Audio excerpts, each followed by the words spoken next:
In the Rockies of the early 1800s, winter didn't simply arrive. It descended heavy, deliberate, and merciless. Snow didn't fall so much as accumulate in layers that muffled sound and swallowed color. Temperatures dropped low enough to freeze a kettle solid beside a roaring fire. Wind found every weakness in every wall, no matter how carefully placed the logs or how tightly packed the mud. For most settlers and mountain men, this was simply the reality of frontier life. You chopped more wood, burned more fuel, cursed the cold, and waited for spring. But cold has a strange way of humbling even the proudest men. It doesn't respond to stubbornness or brute labor. It obeys physics, not willpower. And on the frontier, where no one had access to brick furnaces, coal shipments, or glass-paneled windows, the physical world was a negotiator that demanded intelligence more than strength. That is why, scattered across the vast North American continent, winter shelters built by indigenous peoples astonished early European visitors. The plains earth lodges the double-lined winter teepee, the subterranean pit houses of the Northwest, even the seemingly impossible igloo. All of them kept families warm with a sophistication outsiders rarely understood. These were not huts. They were thermal systems refined, tested, and perfected across centuries of brutal winters. European homesteaders, by contrast, frequently built cabins that looked strong but performed poorly. Thick logs alone were not enough. A roaring fire alone was not enough. A determined spirit, though admirable, wasn't nearly enough. Heat was always slipping away through cracks, drafts, and uninsulated surfaces. A family could burn through an entire winter's woodpile by mid-January and still wake to frost on the inside of the walls. And yet, one mountain man, living not far from the Powder River country, seemed to defy this pattern entirely. His name rarely appears in ledgers or journals, but his story was preserved because neighbors couldn't understand why his cabin stayed warm when theirs barely held above freezing. They joked about his stupid wall trick, poking fun at the odd changes he made to his home. But while they shivered, he slept through the coldest nights with only a bed of coals. The truth is, his so-called trick wasn't foolish at all. It was a rediscovery, an intuitive reconstruction of principles indigenous builders had mastered centuries earlier. The mountain man didn't copy their homes outright. Instead, through observation and desperation, he arrived at a similar understanding. Winter comfort isn't about producing more heat. It's about refusing to let heat escape. Everything that follows in this story, the engineering secrets, the physics hidden in earth, and hide the quiet brilliance of people who studied winter with patience rather than fear, flows from that single revelation. Warmth is not created, warmth is preserved. And in a land where wood energy and human endurance were finite, that distinction meant survival. By the early 19th century, American expansion had pushed deep into the Mountain West. Traders from St. Louis trekked upriver as far as the Yellowstone. Trappers with the Rocky Mountain Fur Company lived months at a time in frigid valleys, surviving on what they carried and what they understood. But despite their ruggedness, most lived in shelters that were structurally strong, yet thermally flawed. They copied the design traditions they'd seen back east without understanding why those designs failed out west. A square log cabin with straight walls looks sturdy. It feels permanent. It satisfies a settler's eye that is trained to equate geometric order with civilization. But the Rockies didn't care for such assumptions. A tall wall catches the wind, loses heat rapidly through thin seams, and sheds warmth at every point where rising hot air pools under a flat roof. Frontier cold punished architectural ignorance harshly. The indigenous nations of the plains and plateaus, people who lived fully within winter's domain, approached shelter differently. They didn't ask, "How do I build a house?" They asked, "How do I control heat?" That subtle shift in thinking changed everything. The mountain man at the center of our story, let's call him Whitfield, as the few surviving notes refer to him, arrived in the Rockies with the same expectations as everyone else. He built a standard log cabin square, corners high walls, a pitched roof, and a stone chimney. It looked solid. It looked respectable. And in December, it betrayed him entirely. Frost crept up the inside logs. His blankets remained cold, even after hours near the fire. No matter how much wood he burned, the warmth vanished into the walls, into the ground, into the night. He had done everything right, and yet every morning he woke with his beard frozen to his collar. What made Whitfield different from his neighbors wasn't strength, it was curiosity.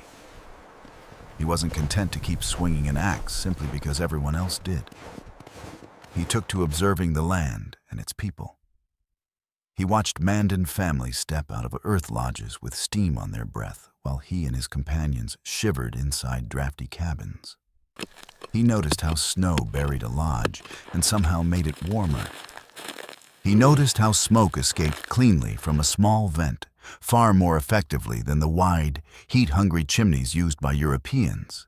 Slowly, an idea began to grow in him. Maybe the problem wasn't the cold. Maybe the problem was the walls. This insight, though simple, would set him on a path toward the now famous stupid wall trick, an innovation his peers would mock until the night they finally stepped inside his cabin and felt something unforgettable. Warmth without fire. The story of Whitfield's breakthrough didn't begin with inspiration, but with exhaustion. By mid-January, he had burned through nearly 2/3 of his winter wood, an alarming number for any mountain man, especially one alone. Each morning he stepped outside to see his breath drift away in slow, icy plumes. Each night he fed the fire until the cabin glowed orange, only to watch the warmth vanish as if swallowed by the logs themselves. Something fundamental was wrong. The turning point came on a night that frontier journals later described as the kind that made wolves freeze mid-step. A storm had pushed down from the high peaks, carrying winds sharp enough to cut through layered buckskin. Whitfield had banked his fire, wrapped himself tightly, and tried to sleep. But the cold still crept in through the floorboards, through the gaps between logs, through the very air that settled into motionless layers of chill. Around midnight, frustrated and half awake, he reached out from his bedding and touched the wall beside him. It was not merely cold. It felt as if it were pulling warmth from his fingertips. A slow, hungry drain. The fire wasn't failing. The structure itself was stealing heat. He sat up abruptly.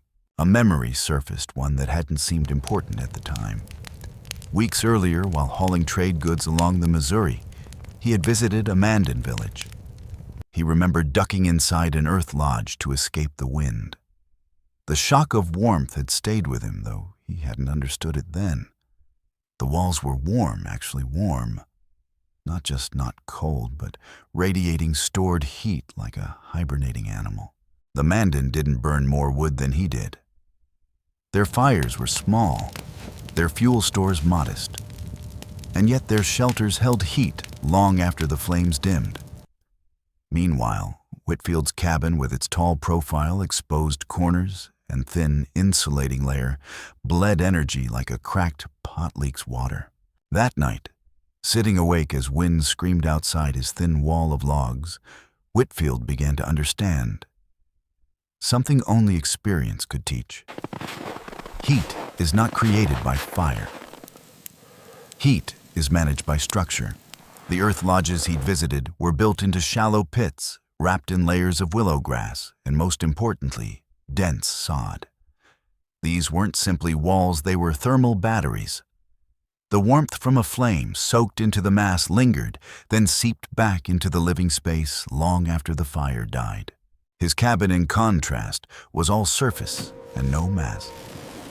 Logs, even thick ones, do not store heat well. Too many corners exposed to wind. Too many seams for drafts. Too little density to hold warmth. Every calorie of heat he produced escaped into the night as soon as it left the fire's glow. The realization stunned him, because it contradicted everything he'd been taught. Back east walls were meant to stand tall and dry, not to participate in heating. But here, on the frontier, nature didn't care for tradition. It rewarded physics, not aesthetics. By dawn, Whitfield had made his decision. He wasn't going to chop more wood. He wasn't going to build a bigger fire.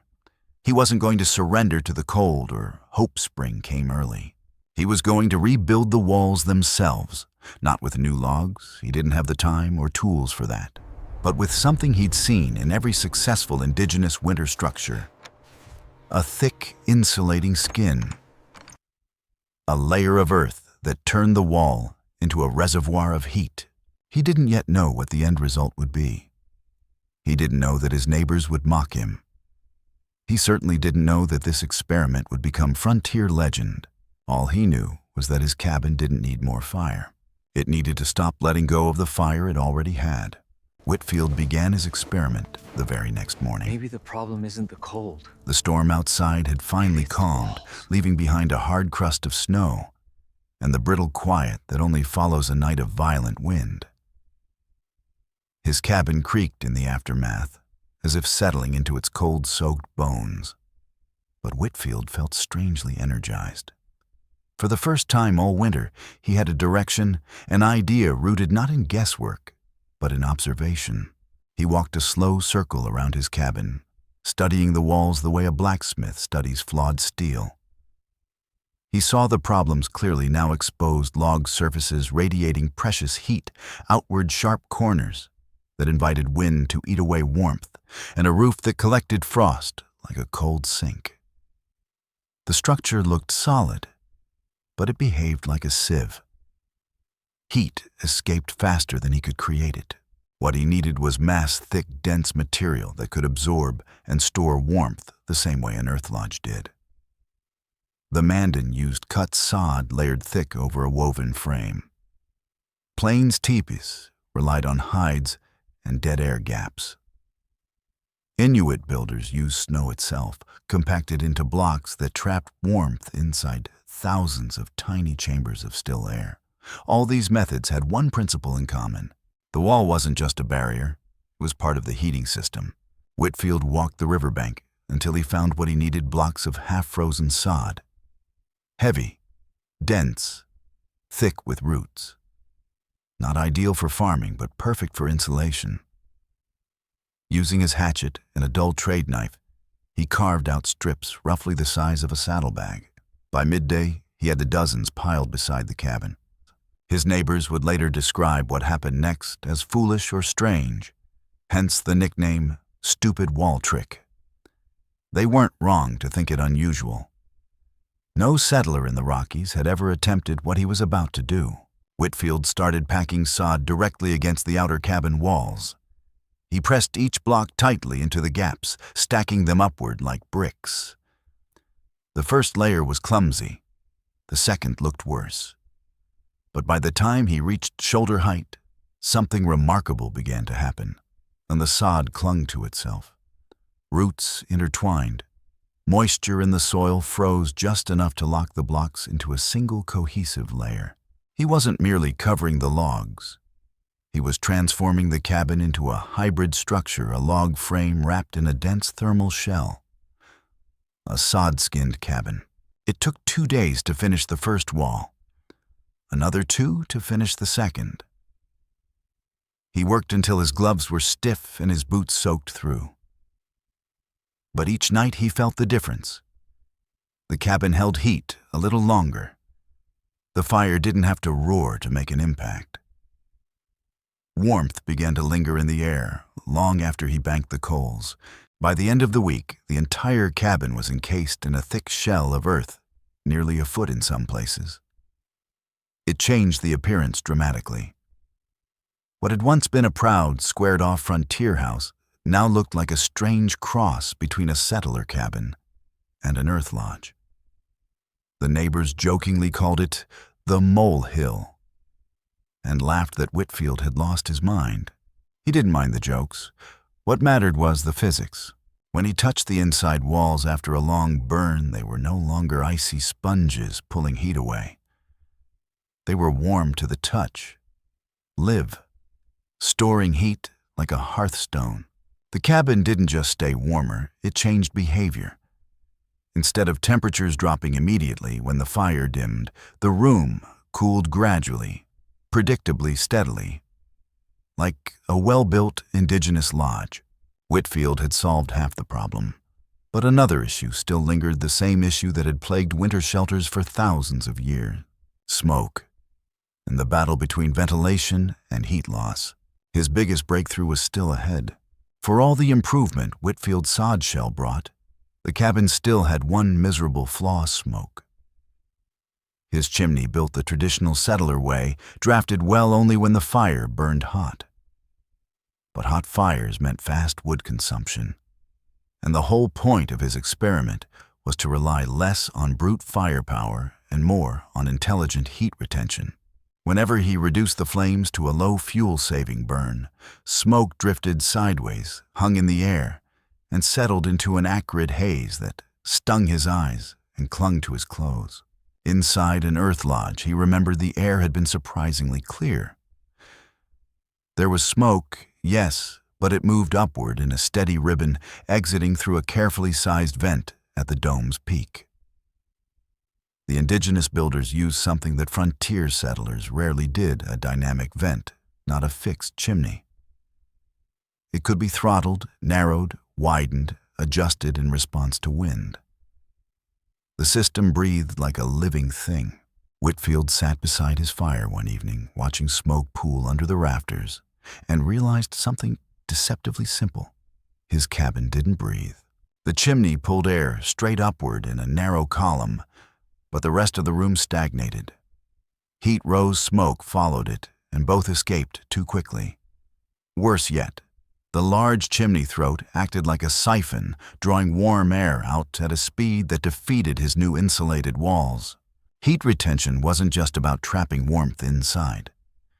It required controlling how air entered, moved through, and exited the cabin. So Whitfield began a second experiment.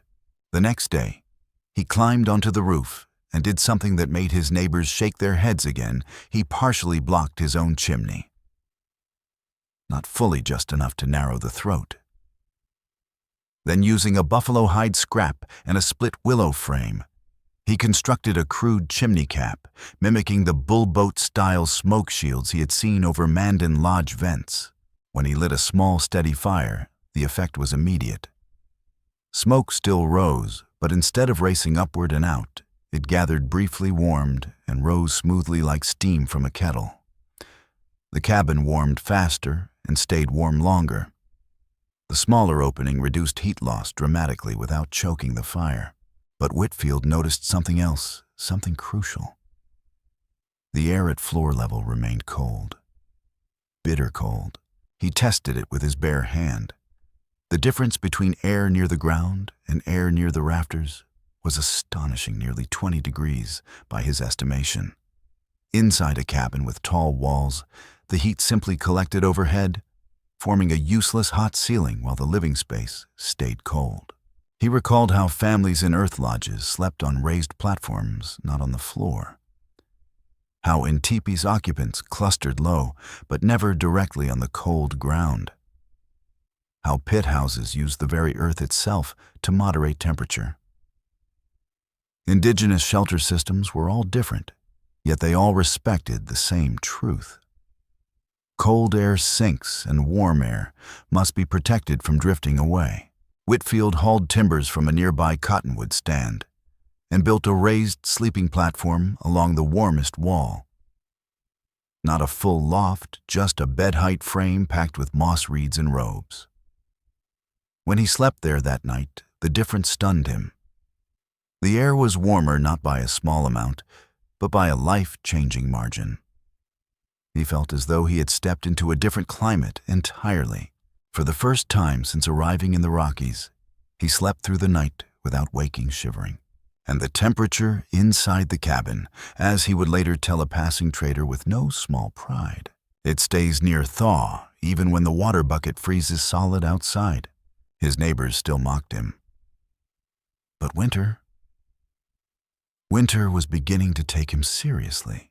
What Whitfield didn't yet understand was that he had unintentionally rediscovered one of the oldest heating principles ever known on the continent: stack effect modulation, the art of balancing rising warm air and sinking cold air to maintain a stable interior climate. This insight would lead to his final and most groundbreaking innovation, the one that kept his cabin 29 degrees warmer on the coldest nights of that brutal winter. Whitfield's progress didn't go unnoticed. By late January, other mountain men could see smoke rising from his chimney, only in thin, steady ribbons, not the roaring plumes that marked desperate fuel burning. And yet, whenever they stepped inside to trade or rest, they were greeted by a level of warmth that felt almost unnatural for a frontier shelter. One neighbor joked that Whitfield must have captured a small summer and hidden it under the floorboards. But Whitfield knew his system was still incomplete. Even with insulated walls and a calibrated chimney, he noticed a troubling pattern, and the cabin heated quickly when the fire was lit. But the warmth still faded faster than he wanted the moment the flames died down. The sod shell slowed heat loss, yes, but the interior still swung through temperature cycles like a bellows, warming, cooling. That was when he made the observation that would change everything. One frigid morning, he stepped out to chop wood and noticed something strange. The south-facing wall of his sod layer had thawed slightly despite the freezing air. The sun, weak as it was, had warmed the mass just enough to soften it. But the shaded northern side remained rock-hard, still locked in frost. He knelt and placed his palm against both sides. The difference was extraordinary. The southern wall wasn't just thawed, it was warm. Not warm from the fire, not warm from inside. Warm from stored heat sunlight absorbed the previous afternoon and now being slowly released. A memory from his travels resurfaced a detail he had dismissed at the time. The Mandan often oriented their earth lodges toward the southeast, not for view, not for convenience, for solar gain. The lodge became a passive collector of low winter sunlight, charging the walls like a thermal battery. Whitfield stood frozen in his tracks, axe in hand, staring at that sun-touched wall. And for the first time, he understood. Heat didn't have to come only from fire. The sun itself could supply a portion if the building captured it. He returned inside and studied the interior layout. All his changes so far had focused on retaining heat, but none had addressed the cabin's ability to collect it. Logs alone were poor absorbers. Most radiant heat from the fire simply reflected away or rose upward to escape. But the sod layer, dense, moisture-rich, mineral-heavy, was an extraordinary heat sink. It could store heat from the fire, yes. But more importantly, it could store heat from the sun. Whitfield realized that if he adjusted the internal surfaces to expose more mass and reduce surfaces that bled radiant energy upward, he could turn the entire structure into a winter collector. So he set to work on his boldest idea yet. He began by partially removing the inner bark from the logs facing the fire pit. Beneath the bark, the darker log's surface absorbed radiant heat more effectively. He then packed additional clay into the interior seams, smoothing the walls so that heat radiated into them instead of slipping into cracks or upward drafts. But the final step was the most radical. He constructed an internal heat trap, a low earthen berm built behind the fire pit using river stones and clay. This curved berm created a concave surface that reflected radiant heat downward and laterally into the sod-backed walls instead of up toward the roof. It was a concept he had observed in Cherokee winter houses, where heated limestone slabs retained warmth long through the night. When he lit the fire that evening, he watched the flames dance against the curved earthen surface. Instead of warmth rising uselessly into the rafters, the heat spread outward into the walls, into the mass, into the structure itself. And later that night, when he banked the fire to coals and waited for the inevitable chill. It didn't come. The air cooled slowly, yes. But the walls, now charged with hours of accumulated energy, glowed with a gentle, persistent warmth. Not heat from flame, but heat from stored potential. He could actually feel it radiating against his back as he sat on his raised sleeping platform. He slept that night without adding another stick to the fire. By dawn, the interior remained nearly 30 degrees warmer than the outside air. Whitfield had done it. He had created a frontier thermal machine, half cabin, half earth lodge part solar collector part heat battery. A structure that didn't merely resist winter, but cooperated with physics to hold warmth like a living creature. His neighbors didn't believe his measurements. They thought he exaggerated. They insisted the warmth was imagined. That would change very soon on the coldest night of the winter, when all of them would learn just how real his stupid wall trick truly was. Frontier winters carry a rhythm, long stretches of punishing cold, punctuated by sudden violent drops in temperature. It was during one of these drops in early February that Whitfield's work would be put to its harshest test. The sky darkened before sunset, and a wall of frigid air swept out of the high passes like a predator released. Birds vanished. The river mist crystallized mid-air. Even the wolves went silent. By nightfall, every cabin in the small settlement groaned under the force of the wind. Inside their homes, men fed their fires with desperation, shoving in pine knots, cottonwood broken tool handles, anything that would burn hot enough to keep frost from creeping across the floor. Chimneys roared like cannons. Flames licked upward in feverish hunger. Still the cold pushed in through every seam and corner, except one cabin. At Whitfield's place, the fire burned modestly, no roaring inferno, no frantic bright flame, just a steady, confident heat. The sod-wrapped walls drank in its energy. The earthen berm glowed softly, radiating warmth like a banked hearthstone. The raised platform caught the sweetest pocket of warm air. The chimney breathed with a gentle pulse, releasing smoke while keeping precious heat inside. Whitfield sat sharpening a knife calm, as a man in early autumn rather than deep winter. He knew it was colder outside than almost any night that season. But the cabin didn't behave like the others. It held its warmth with surprising loyalty. The air felt alive, stable, dense, comforting. It was the first time in months he wasn't thinking about firewood consumption draft direction or the possibility of freezing through to dawn. Around midnight, he heard the first knock. It was Jensen, a trapper from the next homestead over. When Whitfield opened the door, a cloud of frost rolled in at his feet. Jensen stepped inside, shivering violently, his beard coated in ice. For a long moment, he simply stood there blinking. His voice trembled with something between confusion and relief. "Whit, what in God's name have you done to this place?"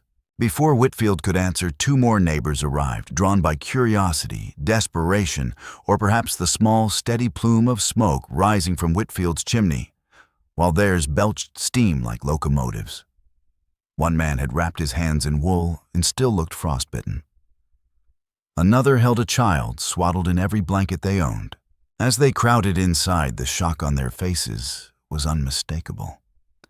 The warmth wasn't just noticeable. It was undeniable. They touched the interior walls warm. They exhaled and saw their breath fade quickly, proof of a stable, temperate interior. They removed their gloves, then their coats in disbelief. Jensen spoke first. "This ain't natural. No cabin stays warm like this in a storm like that." Whitfield smiled, not boastful, just quiet, satisfied. "It ain't the cabin," he said. "It's the walls. And the way the heat moves." He explained carefully, simply, how the sod held warmth, how the chimney cap balanced draft, how the raised bed avoided the cold sink, how the earthen berm reflected heat back into the structure. The men listened, humbled. These were no longer jokes or curious quirks. This was survival. As the wind screamed outside like a furious spirit, the neighbors settled onto the warm platform, thawing out murmuring gratitude they were not too proud to admit. One of them, an older man with weathered hands, finally summed up what they all felt. "Whitfield, your stupid wall trick saved us tonight." Whitfield didn't correct him. The name would stick. And by morning, every man in the valley would be asking how to build walls just like his. Word spread quickly after that night. In a valley where news usually traveled at the pace of a mule train, Whitfield's stupid wall trick became the sole subject of conversation by the next morning. Men who had mocked him now studied his cabin with the seriousness of engineers. They touched the sod coating, knocked on it, scraped it, tried to understand how simple earth could outperform their stacks of firewood. Some assumed witchcraft. Others insisted the warmth must be an illusion. But the ones who had survived the storm inside Whitfield's walls knew better. Still, very few of them understood why it worked. Whitfield himself only understood pieces. The rest would become clear in time through experiments, trial error, and the quiet study of nature. 1. Thermal mass, the hidden furnace. Most settlers believed heat came only from fire. That was the extent of their understanding. But indigenous winter structures, and now Whitfield's hybrid cabin, relied on something entirely different. Thermal mass-dense material that stores heat, smoothing out the highs and lows of indoor temperature. The sod layer he applied to the cabin didn't merely block wind. It served as a reservoir. Fire warmed it. The sun warmed it. Even human bodies warmed it. And once warm, the sod released heat slowly, steadily, predictably. Frontier cabins with thin walls behaved like sieves. Whitfield's behaved like a clay oven. 2. Dead air, nature's insulation layer. The sod blocks weren't packed tight like bricks. Small pockets remained between roots and soil clumps. These trapped air pockets mimicked the double-walled teepee system, where a thin chamber of unmoving air acted as insulation. Air is a terrible conductor of heat. That made it a perfect builder's secret. Whitfield had unknowingly created something far ahead of his time, a multi-layered envelope combining mass and insulation. The settlers who built single-layer log walls couldn't compete. Their heat simply rushed outward the moment they stopped feeding the fire. 3. Controlled ventilation balancing, smoke, and warmth. The chimney modification was subtle but revolutionary. Settlers built chimneys tall and wide, believing aggressive draft was desirable. But a large chimney throat behaved like a hungry throat pulling warm air upward and out of the room. The smaller opening Whitfield created combined with a hide cap, slowed draft just enough to prevent heat loss while still venting smoke. This balanced airflow turned his fire into a gentle engine rather than a violent furnace. It wasn't more heat, and it was better use of heat. 4. Vertical stratification, learning where warmth lives. The raised platform was more than a comfort choice. It exploited a natural law of air movement. Warm air rises, cold air sinks. In a tall cabin, this gradient becomes extreme. By lifting his sleeping and living area, even 18 to 24 inches above the floor, Whitfield placed himself directly into the warmest layer. Indigenous builders had known this for centuries. Settlers accustomed to brick homes with tightly sealed floors often overlooked it. Whitfield now slept in a layer of warmth settlers rarely experienced. 5. Radiant reflection using fire. More efficiently, the earthen berm behind the fire was perhaps his most clever addition. Cherokees and other indigenous nations used heated stones to hold warmth overnight. Whitfield's curved berm worked similarly, but added a new dimension. It reflected radiant energy sideways into the massed walls rather than up into the roof. Every moment the fire burned, heat was being collected, not wasted. This was not a cabin anymore. It was a deliberately engineered heating system, The frontier never taught these principles. No frontier manual explained thermal mass. No settler guide discussed controlled draft management. No homesteader textbook mentioned dead air insulation pockets. No pioneer pamphlet addressed radiant heat capture. But these principles were alive, woven into indigenous shelters across the continent. The earth lodges, teepees, adobe houses, pit structures, igloos. Each was a masterclass in engineering disguised as tradition. Whitfield didn't copy them. He rediscovered them, and in doing so, he challenged the frontier belief that survival was a matter of strength. In truth, it was a matter of understanding heat, understanding materials, and understanding winter as a physics problem, not an enemy. The settlers now wanted to learn. But Whitfield would soon show them something else, something even they found hard to believe, that with the right engineering, a cabin didn't just stay warm. It became warmer each time the weather got worse. The next major cold front rolled in from the north like a living wall, dark, towering, and unnervingly silent. Men who had spent their lives on the frontier felt something primal in their bones. A storm with teeth was coming. Livestock were tied down. Tools were pulled inside. But even with all that preparation, there was a shared dread in the settlement. The storm wasn't expected to last long, but the temperature drop was rumored to be sharper than anything seen that winter. Whitfield, however, wasn't afraid. Curious, yes. Attentive, certainly, but not afraid. He had noticed something strange during smaller snowfalls. Each time a storm deposited fresh powder onto his sod-coated walls, the cabin didn't get colder. It became warmer. At first, he thought it was coincidence. Maybe he had tended the fire longer those nights. Maybe he'd slept closer to the berm. Maybe his measurements were mistaken. But it kept happening. Snow fell. Temperature dropped. Cabin grew warmer. This defied every piece of settler logic. But it perfectly aligned with principles the indigenous people had known for generations. Snow, the frontier's disguised gift. Most settlers hated snow. They saw only hardship, unpredictable, travel-frozen tools, smothered livestock, and a landscape turned harsh and hostile. But snow is one of nature's most perfect insulators. Fresh powder contains millions of tiny air pockets each, a microscopic thermal barrier.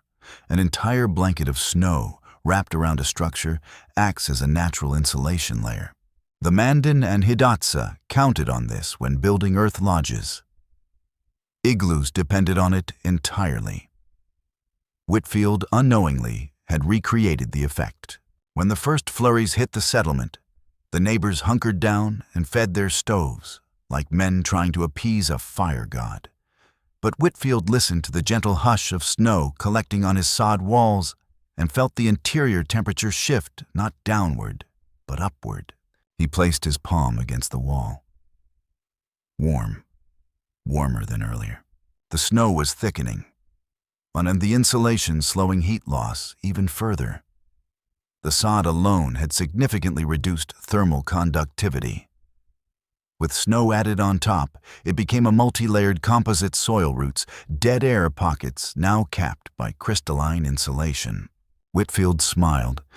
Winter was helping him. The neighbors didn't believe him.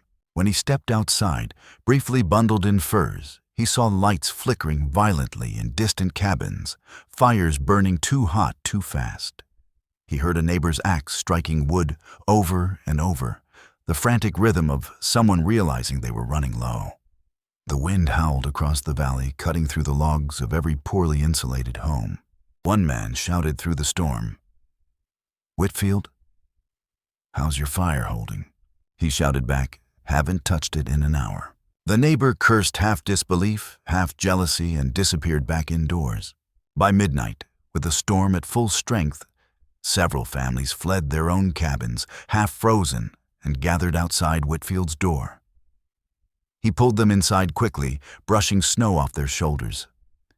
The interior air greeted them like a warm embrace. Even without a roaring fire, the room hovered near a stable, comfortable temperature. A woman in the group whispered, How is this possible? Whitfield pointed upward. Snow, he said simply. Winter gave us a second roof. The frontier learns to respect physics. It was a profound lesson, an invisible one, a humbling one. Most settlers believed survival meant overpowering nature. Bigger fires, thicker logs, harder labor. But nature doesn't yield to brute force. It yields to understanding. Whitfield had built something that worked with winter rather than against it. The colder the air grew, the more tightly the snow sealed the cabin. The more it snowed, the better the insulation became. He was not fighting winter anymore. He was harnessing it. And this was the moment right here where everything changed. The neighbors finally saw the difference between a cabin and a system, between a shelter and a strategy, between endurance and intelligence. And the whispers that had mocked him for weeks turned into a new kind of whisper, one filled with awe, curiosity, and a growing respect. They wanted to know more. Whitfield was ready to teach. But first, he wanted to test something even bolder. Could the cabin hold warmth with no fire at all? Whitfield didn't announce his next experiment. He didn't explain it to the neighbors, nor did he leave any notes. Some breakthroughs require silent space for a man to face his own invention honestly, without the pressure of curious eyes. And so, on a night sharper than a butcher's new blade, he decided to attempt something no settler in the Rockies would have dared. He would let the fire go out, completely. No embers banked, no coals buried under ash, no backup kindling placed within reach. Just a cabin, his cabin tested naked against the full force of winter. The setup, the storm had calmed by late afternoon, leaving the sky unsettlingly clear. A clear winter sky often meant a brutal temperature drop overnight. Frontier men feared these nights more than blizzards. There was no cloud cover to trap radiant heat. Fires had to be fed constantly. Animals huddled together in instinctual dread. But Whitfield used the day to fully charge his cabin. He built a modest fire, steady, not roaring. He let the earthen berm soak up its warmth. He allowed the sod walls to gather heat from both fire and low winter sunlight. He closed the chimney cap partially to trap radiant energy. He fluffed his buffalo robes on the raised bed, a microclimate within a microclimate. Then, when the last trace of daylight faded, he did something unthinkable. He spread the coals, smothered them with ash, and snuffed out the fire entirely. The neighbors looked on in horror. From outside, Jensen saw the light in Whitfield's cabin dim, then disappear. He cursed under his breath. "That fool's finally gone too far," he muttered. Another man insisted they should check on him. "He'll freeze by midnight." He won't, said the old-timer who had witnessed the earlier storm. There's something different about that place. Still worry spread through the valley faster than the night's cold. No one, no matter how proud, stubborn, or clever, could survive a winter night in the Rockies without a fire. And yet Whitfield, the man who had baffled them all winter, was attempting just that. Inside, the air holds its breath. Whitfield sat on his raised platform, wrapped in a single robe, and waited. He listened to the walls quite literally. Well-insulated structures don't creak the same way cabins do. Poor cabins pop and moan as they lose heat joints, contracting violently. But as it remained quiet, as though the storm outside were only a story told through distant wind. For the first hour, the temperature hardly changed. He touched the wall. Warm. He touched the berm. Gentle heat radiated still. He breathed deeply and watched the vapor fade almost immediately, proof of a stable interior climate. By midnight, the outside temperature approached 30 below. His cabin interior, only a mild chill. Whitfield drifted into sleep, a rare, untroubled sleep, while the valley froze solid. Dawn and a revelation. At first light, neighbors approached cautiously. Some expected to find him stiff beneath his blankets. Others hoped he had rekindled the fire quietly in the night. But when Whitfield opened the door, alive alert and remarkably warm, their shock was palpable. Jensen peered inside and gasped. "Whit? You didn't burn a stick, did you?" Whitfield stepped aside so they could enter. Inside the cabin, frost had formed near the floor expected. But the upper half, especially near the sod-backed walls, remained warm. The earthen berm still radiated residual heat. The mass of the structure had released warmth slowly throughout the night, performing exactly the way an indigenous earth lodge or adobe home would. One neighbor whispered, "This ain't a cabin anymore. It's a furnace made of dirt." Why the trick worked. The explanation, though simple, was beyond the frontier education of the time. High thermal mass stored heat from the previous day. Snow on the roof added insulation. Dead air pockets in the sod prevented heat conduction. The raised bed removed him from the coldest layer of air. The small interior volume of usable heat space reduced temperature loss. Everything Whitfield had done, aligned with physics indigenous nations, had mastered for centuries long, before frontiersmen ever stepped foot in the Rockies. But the neighbors saw something even more important. This wasn't luck. This wasn't magic. This wasn't madness. This was architecture for survival. This was what happened when a man stopped fighting winter and began understanding it. Whitfield's stupid wall trick had just passed the final trial, and it wasn't finished teaching him. After the night without fire, nothing in the settlement remained the same. The story traveled faster than any wagon, faster than any trapper's tale, faster even than fear. By noon the next day, men who once mocked Whitfield approached him with a new expression, half curiosity, half reverence, and more than a little embarrassment. Frontiermen were not quick to admit they had overlooked something. They prided themselves on toughness, not theory, on endurance, not experiment. But winter has a way of dismantling pride, and Whitfield's cabin, warm, quiet, behaving almost like a living organism, had challenged their deepest assumptions. The first questions: how thick is the sod? Did you use clay between the seams? Why doesn't the chimney choke? What about rain in the spring? How'd you keep the walls from rotting? Is this even safe? Whitfield answered each simply. He wasn't a teacher by nature, but survival has a way of turning men into instructors. He walked them around the cabin, running his palm along the sod, letting them feel its density, tapping the berm near the hearth so they could hear the low, solid sound of packed earth rather than hollow logs. Still, the neighbors needed proof, not words. So Whitfield lifted a corner of the hide flap hanging over his doorway, inviting them inside. They stepped into a warm room. Not frontier, warm the kind where only your face feels comfortable while your feet freeze. But even warm, steady warm the kind that feels like a room at peace with itself. A few men crouched near the floor. It was cold there as expected, but a foot above, noticeably warmer. Higher still, comfortable enough to remove gloves. A trapper named Boyd stared at the raised platform. So that's where the heat hides. Whitfield nodded. Heat doesn't hide. It moves. You just have to move with it. A shift in thinking. Frontier life rarely allowed time for theory. But something shifted in the valley that day. Men who had always fought winter with brute force, more wood, more fire, more labor, began asking different questions. They no longer asked how to build a cabin. They asked how to build a system. They no longer talked about how cold the winter was. They talked about how poorly their structures held heat. They no longer boasted about how much wood they chopped. They compared how little Whitfield used. The biggest shift wasn't in construction technique. It was in mindset. Observing the land, not fighting it. Whitfield insisted that nothing he had done was invention. It's all here, he said, tapping the ground with his boot. You just have to watch what the land does and copy it.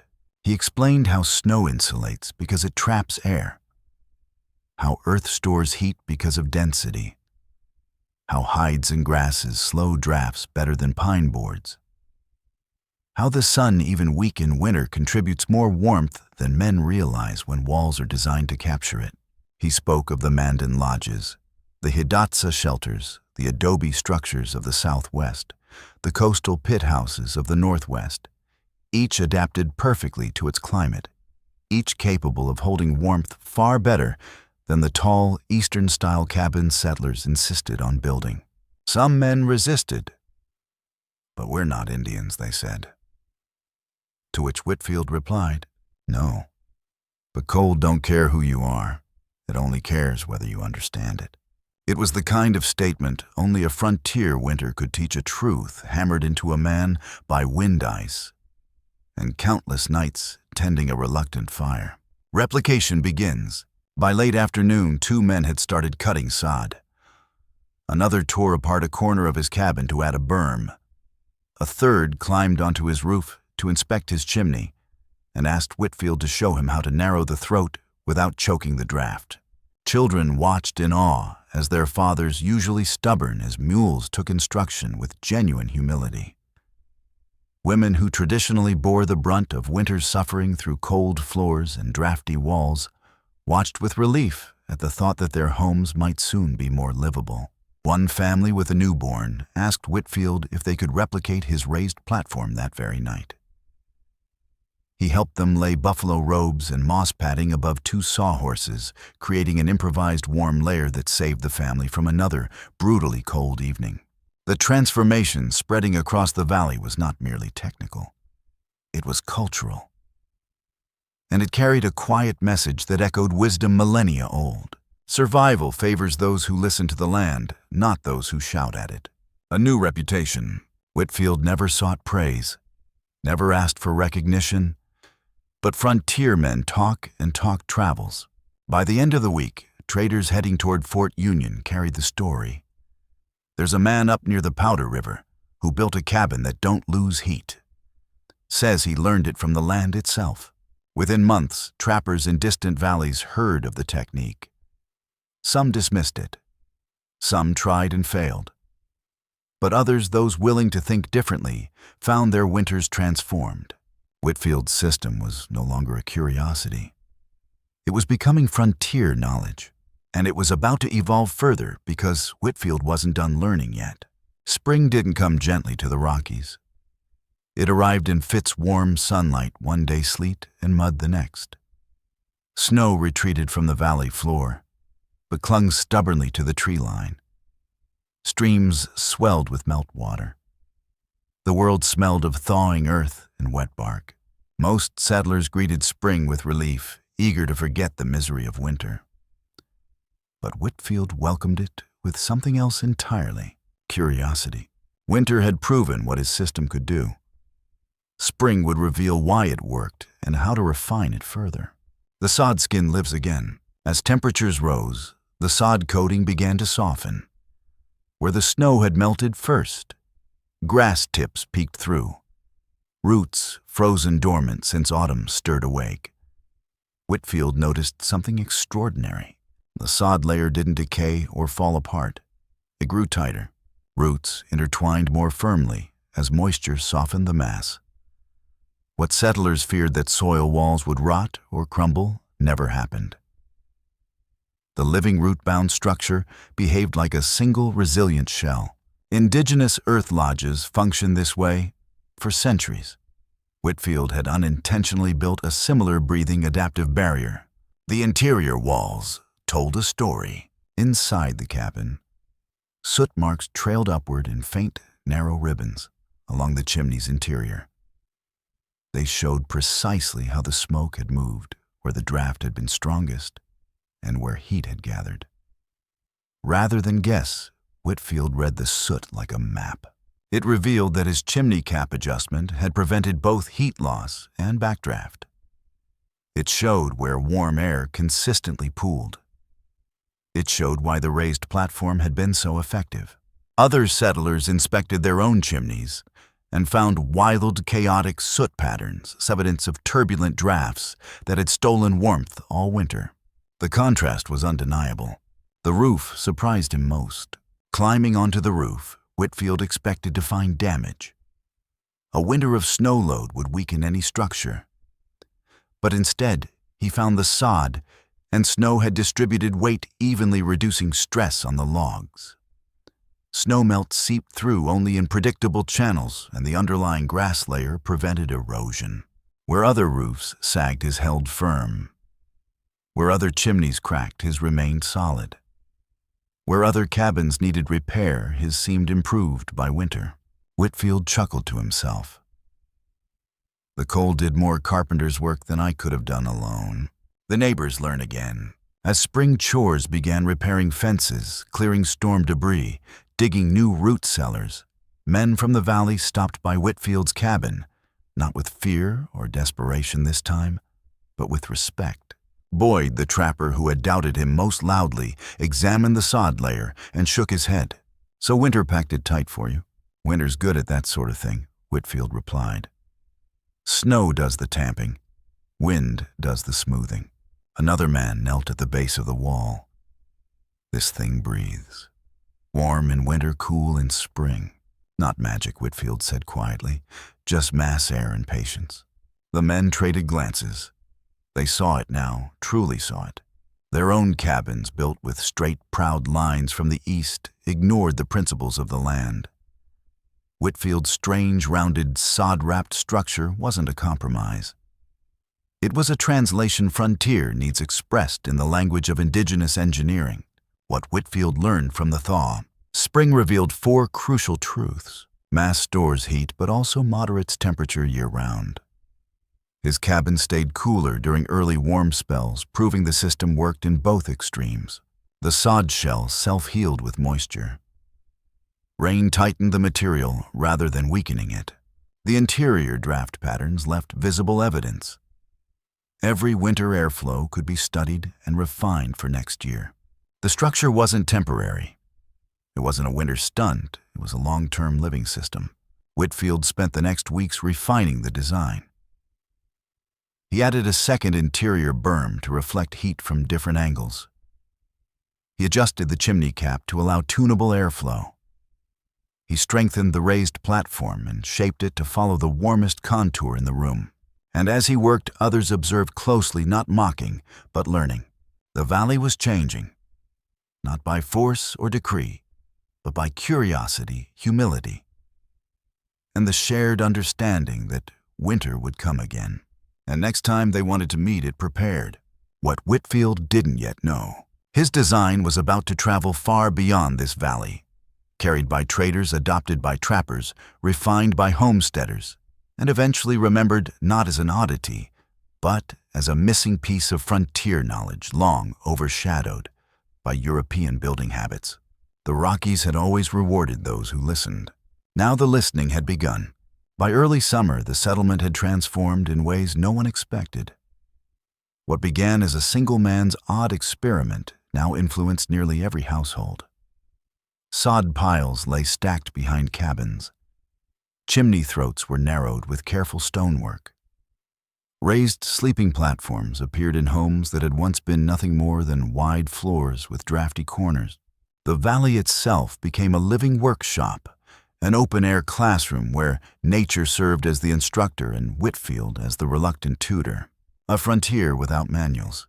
The early American West didn't come with textbooks on insulation or heat retention. No one handed settlers a guidebook describing thermal mass or convection currents. Instead, the frontier offered only one form of education: observation, experimentation, humility. Whitfield embodied all 3. He never presented his ideas as invention or brilliance.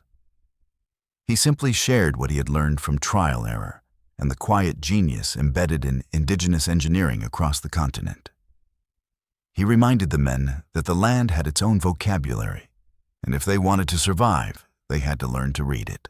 Yet even as others improved their cabins, they kept returning to Whitfield with deeper questions. Why does the sod get warmer on cloudy days? Why does smoke climb straighter when the fire burns low? Why does the floor stay cold, even when the walls are warm? How can snow make a house warmer when snow is cold? Whitfield could answer some questions intuitively. Others he couldn't, not fully. And that bothered him. The birth of frontier thermodynamics. Whitfield began keeping notes. Not long essays, just observations, sketches, and simple numbers. He measured how long the berms stayed warm after a fire. He measured how quickly heat rose to the sleeping platform. He measured how cold air crept along the floor even when the walls radiated warmth. He measured how the sod layer behaved when damp, when dry, when frozen, when sunlit. For the first time in the settlement's history, someone was practicing frontier thermodynamics, a study of heat, not in academic terms, but in survival terms. One day, Jensen found him sitting outside, staring at his wall with a thoughtful squint. "What are you thinking now?" Jensen asked. "Planning to wrap the whole thing in beaver pelts next." Whitfield cracked a smile. "No pelts. Just wondering why the south wall stayed warm earliest this morning." "Because the sun hit it first," Jensen said. Whitfield nodded slowly. "Exactly. So why not build a cabin shaped for the sun, not for the saw?" Jensen blinked, puzzled. He'd never considered that a house's shape could matter. Rediscovering Indigenous orientation, Whitfield's mind returned again to the Mandan lodges he had visited years earlier. He remembered how many faced southeast. He had considered it coincidence, maybe convenience, maybe cultural preference. But now he understood. They weren't oriented for view. They were oriented for solar performance. Low winter sunlight enters from the southeast, striking the wall with the longest possible angle and warming the mass throughout the day. Whitfield began experimenting with small models, shaping dirt into miniature lodges, forming angled berms, placing them in different positions as the sun moved. The neighbors laughed at first. Then they grew silent as they watched the patterns themselves. Sunlight charged the south mass faster. The west side cooled quickest. The north side needed thicker insulation. Suddenly everything made sense. Heat wasn't just created or trapped. It was directed. Whitfield began marking the ground with stakes and string, laying out the blueprint for a second cabin, one shaped for the sun, not for tradition. Rounded, not square. Bermed strategically. With walls thickest on the north side, the windward side, and thinnest where the sun could help do the work. A new kind of respect. As settlers observed these experiments, something else shifted, something deeper than architecture. Men who once dismissed Indigenous knowledge now spoke of it with respect. Women who had suffered through harsh winters asked whether the Earth Lodge principles could be adapted for kitchens, for infant sleeping areas, for elderly comfort. Children ran around the cabin models, learning instinctively where warm pockets formed and where cold shadows gathered. Whitfield was surprised to hear one of the oldest men in the valley, a former militia scout, say quietly, "We spent years thinking the people here were ignorant of our ways. Turns out we were ignorant of theirs." This was not flattery. It was frontier humility finally taking root. Building for the next winter. By midsummer, construction began on the first community hybrid cabin, a structure part settler, part Indigenous, part Whitfield experiment. Men trimmed logs with new intention, angling walls to catch light. Women packed sod carefully, making sure root-bound chunks aligned. Children stomped clay into seams to create earthen berms. The valley buzzed not with fear of winter, but with confidence. No one believed they would defeat the cold. But for the first time, they believed they could work with it. Whitfield watched the progress quietly, hands on hips, hat tilted back. He knew their improvements would vary. He knew not every experiment would succeed. He knew some would cut corners. But he also knew that the frontier had shifted its thinking. This wasn't just about warmth anymore. It was about learning to listen to nature's oldest teachers. Whitfield's stupid wall trick had grown into a philosophy, and as autumn approached, he would soon face the last, most important question of all. Could this knowledge survive beyond one man and one winter? By late summer, the settlement had changed so completely that a traveler passing through might have assumed it was a different place entirely. Cabins were no longer stiff, bare-timbered boxes standing alone against the wind. They were earth-wrapped, rounded at the base, with chimney caps shaped like shallow bowls and sleeping platforms visible through half-open doors. Where once the homes seemed to brace fearfully against winter now, they crouched low and confidence shaped for weather, not pride. But Whitfield began to worry about something that had nothing to do with the cold. Would this knowledge outlast him? Frontier wisdom was fragile. A winter trick, a clever tool, a survival insight. None of it lasted long unless someone took responsibility for passing it on. People moved, families relocated, valleys emptied and refilled. Newcomers arrived with the same old ideas from the east, and unless someone corrected them, they built the same drafty cabins and repeated the same avoidable mistakes. Whitfield had no family, no sons to teach, no daughters to remind. But he did have a valley full of people who were finally ready to listen. A gathering at the riverbank. In early autumn, when cottonwood leaves turned butter yellow and the air tasted faintly of frost, the settlers gathered along the riverbank to plan for winter. It was a tradition, an informal meeting where men traded news and women prepared communal food stores. This time, however, the meeting had a different energy. Boyd stood and cleared his throat. "I think we ought to hear from Whitfield," he said. Heads nodded, some reluctantly, most respectfully. Whitfield stepped forward slowly, hat in hand. He was not a man who enjoyed attention. But he understood what the valley needed now wasn't silence. It was structure, an organized way to share everything he had learned. The 4 laws of frontier, warmth. Whitfield didn't speak long. Frontier men didn't trust speeches, but they trusted principles, simple, clear rules that matched what they saw with their own eyes. So Whitfield explained his system as plainly as physics allowed. Mod 1. Heat is not made, it is retained.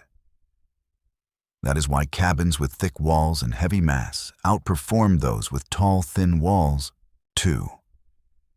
Air must move, but on your terms. Chimneys should draft slowly, steadily. Too much draft steals heat. Too little chokes a fire. 3. Warmth rises build where warmth lives. Raised platforms, lofts, and low ceilings create microclimates that save fuel and lives. 4. Winter is not the enemy, misunderstanding. Winter is. Snow can insulate. Sunlight can warm. Earth can store heat. Work with nature, not against it. Silence fell as the valley absorbed these rules. No one scoffed. No one rolled their eyes. These weren't theories. They were proven truths, tested by the hardest winter many of them had ever known. The first attempt at teaching the next generation.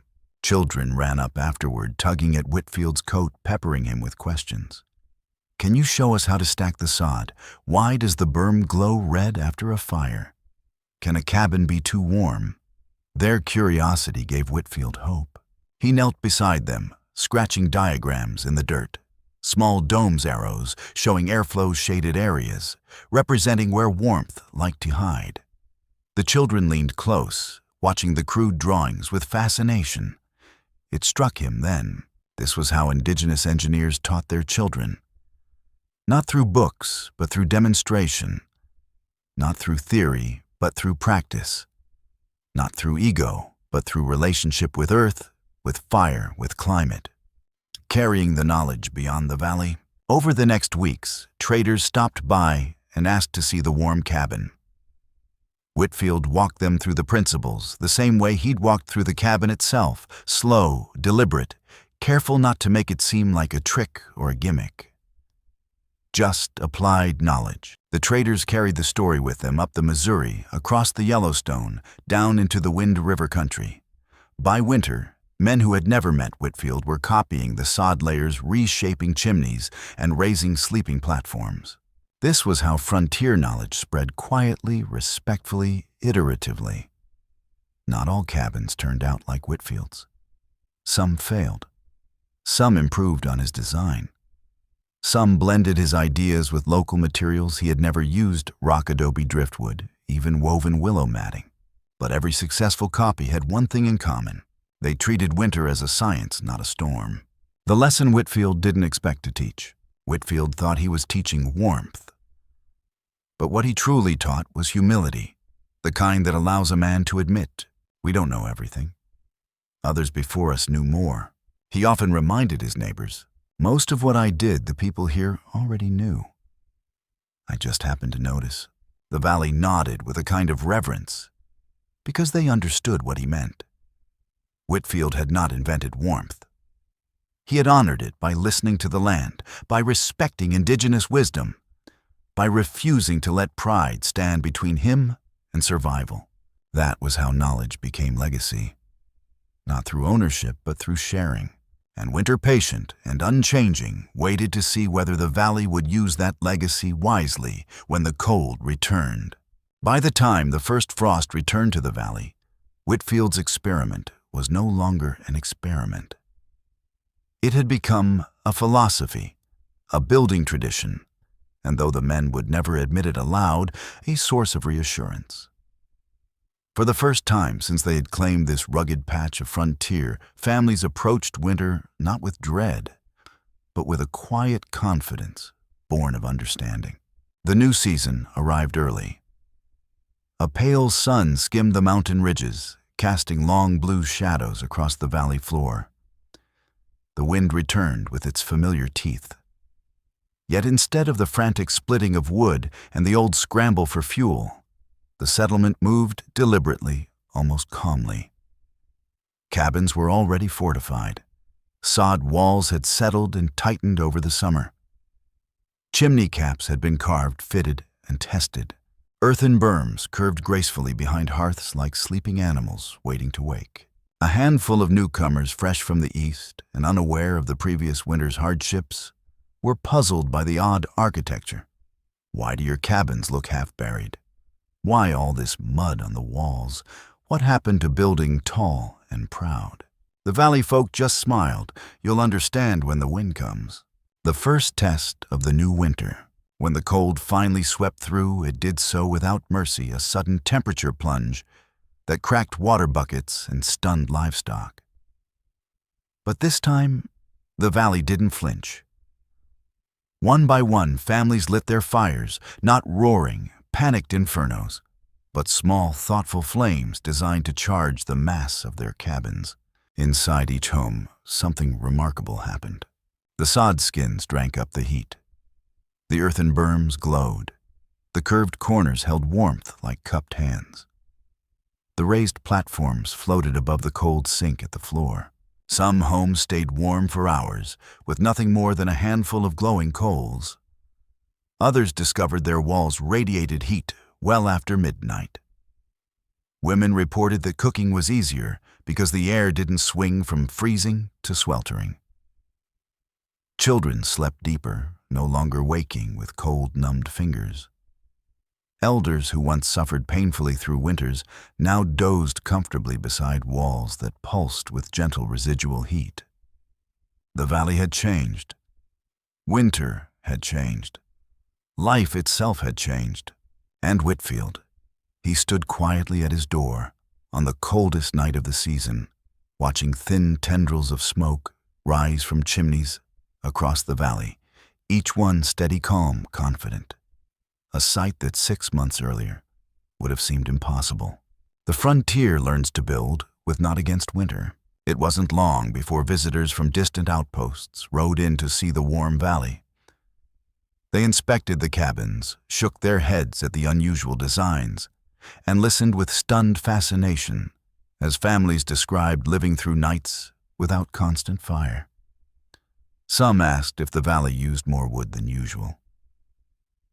The answer surprised them. No, we used half. Without the constant need to feed a blaze, families saved their strength and resources. The woodpile became a tool, not a lifeline. One seasoned trapper muttered, "I've been freezing in these mountains for 20 years. And all along the land itself held the answers. He wasn't wrong. Whitfield's legacy. Whitfield never claimed ownership of the wall trick. He insisted it wasn't his. The land taught me, he'd repeat. And the people here long before us knew it better. He continued refining his designs, experimenting with angled walls, dual berm systems, and sun-catching alcoves. Visitors would find him in the early morning, pressing a bare hand against different walls, muttering observations about warmth and soil density. He was no longer surviving the frontier. He was studying it. One day Jensen asked him, "Why do you keep testing things? Haven't you already figured it out?" Whitfield looked at the mountains, quiet and unmoving. "Winter never stops teaching," he said. "So we shouldn't stop learning." The lasting lesson of the warm valley. Over time, the stupid wall trick became a piece of frontier lore, told at trading posts, around campfires, and in early homesteader manuals passed from one valley to the next.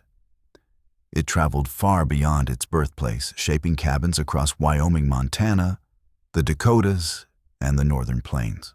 But the lesson wasn't merely architectural. It was philosophical. Strength alone won't save you. Endurance alone won't warm you. Winter respects only those who understand its rules. Whitfield's cabin stood as proof that survival isn't a battle between man and nature. It is a negotiation, a partnership, a dialogue between human intelligence and the physics of the land. And long after Whitfield himself passed from the valley, his cabin remained a quiet earthen monument to three truths every frontier survivor eventually learned. Heat is precious. The land holds wisdom. A man who listens will outlast a man who resists. Snow would come, wind would howl, the mountains would stand cold and ancient. But inside those strange sod-wrapped cabins, generations slept warm, not because they were stronger or tougher than those before them, but because one mountain man dared to learn from winter instead of fearing it.